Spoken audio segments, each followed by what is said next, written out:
GM, just a quick one before we get going. So, as you know, the Blockmates podcast is for informational and entertainment purposes only.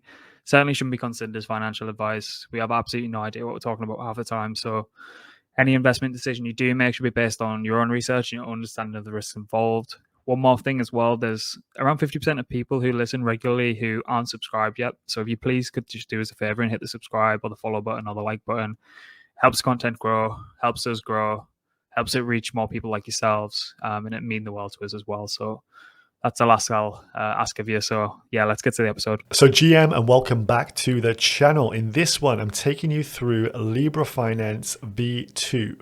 Some amazing updates here from Lybra, but first and foremost, let's get acquainted with a quick TLDR. What the heck is Lybra? Well, essentially they have the world's first interest-bearing stablecoin backed by staked ETH.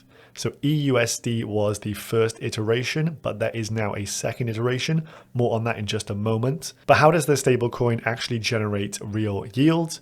Well, of course, they are deploying the staked ETH for you. Those rewards are being harvested, and through their contracts, the protocol converts the yield into dollars, i.e. your balance of eUSD continues to go up and up and up. Now, eUSD is a CDP stablecoin collateralized debt position. So for each $1 worth of eUSD out there, at least $1.5 worth of staked ETH is backing that. The average yield for this stable is around 6 to 8% currently, and this has found real product market fit. But now in order to actually expand their horizons even further, V2 is underway. So in this one, let's break down the various benefits of V2 and see what these changes mean for the protocol. As ever, like and subscribe, and let's jump in. If you haven't visited the website in quite some time, you will now notice a bit of an overhaul. So on the actual Lybra scale, you can see there are now two stablecoins. We have eUSD and peUSD, the Omnichain fungible stablecoin. More on that in just a moment. And also on the right-hand side, not just staked ETH from Lido at the top there, but now we have a basket of LSTs as well. So the product offering has expanded. And if we just check out some of the stats down here, under V1, the TVL is now $41 million. It has come down. Doomsdayers over on Twitter in disbelief as V2 has now over 200 mil in TVL. There's quite a bit of myth busting you can do from looking at some of the tweets online. If you just come to the website here and see for yourself, and the eUSD and peUSD in circulation, V1 eUSD 22 mil, and in V2 that peUSD around $100 million worth. So the first major change here, if we just look at version 1 of Lybra Finance, all you could do was deposit either ETH or staked ETH, and what they would do if you deposited plain old ETH is they would convert it into staked ETH for you. So there was only one collateral type that was available to be deposited, and with that you could then mint eUSD against it, abiding by their collateralization ratio. But now if we come to the dApp in V2 here, you can see an array of different LSTs. You can see the likes of ETH and staked ETH up here as per version 1, but we also have now wrapped staked ETH, wbETH from Binance, and rETH from Rocket Pool. So more collateral types, a bigger addressable market now, and so a real expansion of the potential customer base here for Lybra. Now, one thing to mention, in version 1 with staked ETH, this itself is an LST that rebases. So essentially your balance of the underlying token actually goes up. So say you have one staked ETH, the next day, maybe you've got 1.01 staked ETH as it is rebasing, but these other collateral types, these new collateral types under V2, wrap staked ETH, wbETH, and rETH are non-rebasing. This means the value of the underlying token is actually going up. Hence, these all trade at a price point higher than ETH. This is going to be important for understanding how peUSD works in comparison to that of eUSD. So eUSD is a rebasing token and peUSD is non-rebasing. So if you just jump into wbETH here from Binance, this one has been growing substantially, especially over the last 30 days. So adding this to the product offering makes a lot of sense. It's in high growth mode. You can see on the right hand side here, there is a cap on the amount that can be minted. Currently 1.139 mils worth has been minted out of a 50 mil cap. LBR token holders with their governance rights can vote on these caps raise them, reduce them, and also vote on new types of collateral to be added. And this product offering is not done here. This will expand further. So a user would come to the dApp here, deposit their wbETH, and then they would be able to mint some peUSD against that and use it across DeFi. They must maintain a healthy collateralization ratio. They will get liquidated under 150%. So as I mentioned, liquidators will step in below that threshold, i.e. $1 worth of peUSD is backed by at least $1.5 worth of the underlying LST collateral. So the first major change here in V2 is these additional collateral types, bigger pie, bigger addressable market, and therefore more users will come to use Lybra. So first takeaway from V2 is more collateral types equals bigger user base, overall larger slice of the pie, and this should therefore increase the amount of stablecoins being minted and utilized across the DeFi landscape. This makes up a fundamental part of the revenue stream to Lybra. Now moving on, we have eUSD and also peUSD. So let's explain those. So eUSD, the world's first interest-bearing stablecoin backed by LSTs. As we mentioned, the underlying LST rebases and it gives interest directly to the stablecoin. So your balance of eUSD goes up over time. This is all well and good, but there are some drawbacks of having a rebasing stablecoin. Hence, we have the birth of peUSD, an Omnichain stablecoin that does not rebase. So as it says in the blue there, peUSD can be minted directly by non-rebase LSTs, or it can be converted from eUSD. So if you're an eUSD holder, you can choose to convert it into peUSD and use it in the wider DeFi markets. This is due to the fact a rebasing token is not very composable in DeFi. There's other implications around taxation as well. Each time you get a rebase, it is a taxable event, making it a bit annoying for many users. And so by having now peUSD, what you could do is say you've minted some eUSD with the Lido staked ETH. You can convert that into peUSD, use it across the DeFi landscape, lots of integrations coming. And then when you do want to claim the underlying yield and get that rebase in just one go, you would convert back into eUSD, get the rebase, and then convert back over to peUSD and use it as you were. So the main difference here, this is minted from non-rebasing LSTs. It is a lot more DeFi friendly and is also Omnichain, first integration with Arbitrum. You'll also notice down here the fees. There is a 1.5% borrow APY on peUSD and a 1.5% annual fee on all eUSD that is circulating. That goes back to the stakers of LBR. So this is all powered by Layer 0 technology. This provides a whole host of benefits. So Lybra using Layer 0 tech and creating peUSD, which stands for pegged eUSD. And this means it removes the necessity to have eUSD liquidity pools on each and every chain they want to tap into. They can just use peUSD across all of them. It will also remove complexities around bridging and wrapping procedures. It's therefore a cost-effective and technically efficient means for Lybra to add Omnichain functionality to its interest-bearing stable offering. So you can quickly see how this works under the Omnichain tab on the dApp. If you've got a non-rebasing LST, you will just be able to mint peUSD straight out the box. But if you do have eUSD, you can come and convert it into peUSD and use it across the Omnichain. The first network enabled is Arbitrum there. And as mentioned, if you've got eUSD, you convert it over to peUSD, and you then want to realize your yield in eUSD, you do need to convert it back. That requires you to do a couple of transactions, peUSD on ARB into peUSD on ETH, and then take the peUSD on ETH and convert it into eUSD on ETH. Now within version 2, we have DLP. So let's explain what this is and how this is beneficial. So DLP stands for Dynamic Liquidity Provisioning.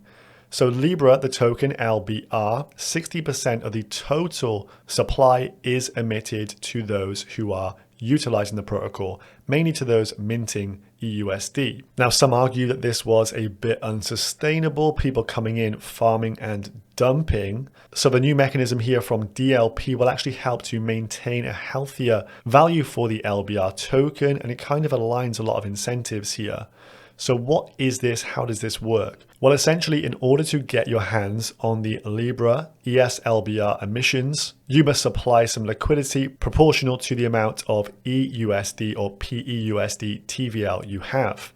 So in the example here, say you've minted 1000 eUSD, you would need to, in order to gain those emissions, provide a minimum of $25 worth of wbETH DLP tokens. So you're being an LP provider there, helping to thicken up that liquidity and also therefore locking some Libra tokens also. So it's just 2.5% of your stablecoin TVL. If it's above that, happy days, you're going to continue to get LBR emissions in ES LBR. However, if it drops below 2.5%, you are ineligible for those emissions. So this is where it gets even more interesting and the flywheel kicks in here.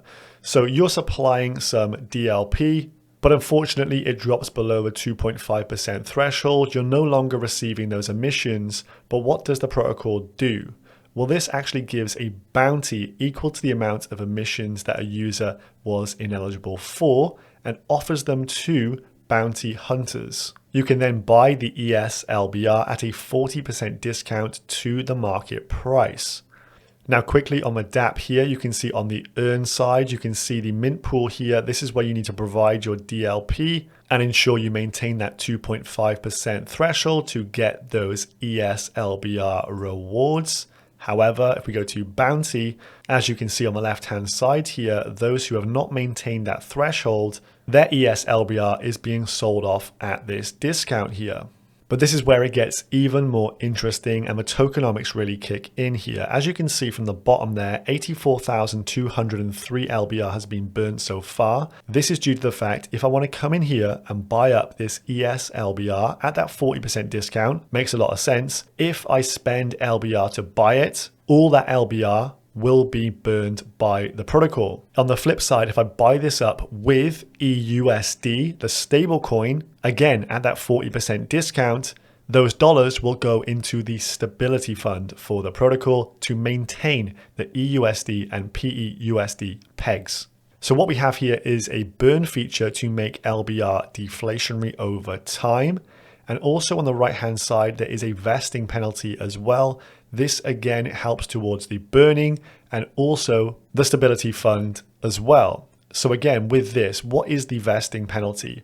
Well, if we go to the vest tab over here, ES LBR holders can convert their ES LBR to LBR through a vesting process. Under V2, they've extended this vesting period from 30 days now up to 90 days, which is a big old difference. So farm and dumpers now have a big decision to make. And what they do is they give them almost this ultimatum here. If you want to actually exit your position early, so vest your tokens out quickly, you have to pay a dynamic fee between 95 to 25%. That means you get less of your ES LBR converted into LBR. Some farm and dumpers are just doing this continually. And what this means is if we go back to bounty here, anyone who does this quick vesting, their ES LBR will appear in here and therefore you can buy it in the same way as you can do on this side with the bounty. The vesting penalty can be bought in Libra tokens. Libra spent again will be burned deflationary, or if you do buy utilizing the stablecoin, it goes to the stability fund. So this brings about quite a cool bit of game theory here. And you can see how this economy around the stablecoins for the stability fund and the burn mechanism will start to pan out. Now, what else has been done tokenomics wise under V2? Well, we do now have a boost tab here. So those who have minted eUSD or peUSD, if they want to actually increase the rate of emissions they receive in the Lybra token, they need to lock and increase this lock to get a max booster. The max booster is now at 12 months and a 1.5x multiplier on your emissions. So again, if you want to get most out of this protocol, you need to boost your emissions, lock in, and effectively this takes some LBR out of circulation as it is locked in a contract. So under V2 now we have token burning taking place. We have the DLP token burn. We have the vesting penalty token burn. And third, we also have tokens that weren't migrated from LBR V1 into V2. Those tokens that did not get migrated by their users, those are getting burned, as you can see from the purple down here, and this is 1 day out from the date at which I'm filming this. And this could mean a burn of up to 2 million LBR. Check in on Twitter to see exactly how many were taken out of circulation. Now, the final piece of Libra V2 is the Libra Wars. And this is not only good for governance token holders, but it can be very advantageous for the LST providers to boost liquidity of their token. So let's jump into the Libra wars here. TLDR on this one. There will be an opportunity for individual LST pools to bribe governance token holders to direct emissions towards their pool. So if you want some of the Libra token emissions, you can now bribe the token holders. Beneficial for both parties there, and obviously an additional source of income potentially for LBR stakers. As they state, this will create a Libra wars dynamic such as the curve wars, and we've seen how effective bribing can be in DeFi. This also means that your decision making has some weight as well, and of course economic incentives, and meanwhile it will deliver a thriving new ecosystem of incentives and rewards for multiple stakeholders across the protocol. So on screen we have a diagram showing you the flow. So you're the end user holding some LBR or hopefully some staked ES LBR, maybe max boosted out. And what you can do is now direct votes to these various LST pools. So maybe let's just say wbETH from Binance, maybe they start to give BNB rewards to their pool in the form of bribes. So they start to bribe you with BNB. As a user, you're going to therefore direct your votes to wbETH. You receive BNB as an incentive, pretty damn nice. And meanwhile, more emissions will go to this pool, and so adding more liquidity to wbETH. This could create a very cool dynamic with maybe the wbETH guys then max locking all of these ES Lybra incentives. And we could have some very interesting interplay as we're seeing across the DeFi landscape with bribe-based voting mechanics. So this, again, very interesting to see how this plays out over time. This is literally just about to go live, but this could be a major catalyst for this protocol. So overall, V2 for Lybra Finance has offered up a range of solutions to various problems with the protocol in V1. We're now going to see the ability to use the stablecoin across the DeFi landscape. There's token burning and also stability mechanisms in place for the underlying stables. DAO governance is now potentially going to be a lot more meaningful and potentially lucrative with the Libra wars. And as the TVL increases, if you look at the protocol revenues down here, these 1.5% service fees on eUSD annually and peUSD upon repayment will provide a much needed cash injection to the LBR stakers who receive these fees. So if the TVL of the protocol continues to go up, the amount of stablecoins in circulation continues to go up, well then the revenues for ES LBR holders could be very juicy indeed. I hope that's brought you up to speed with V2 of Lybra Finance here, and I'll see you in the next one. Peace.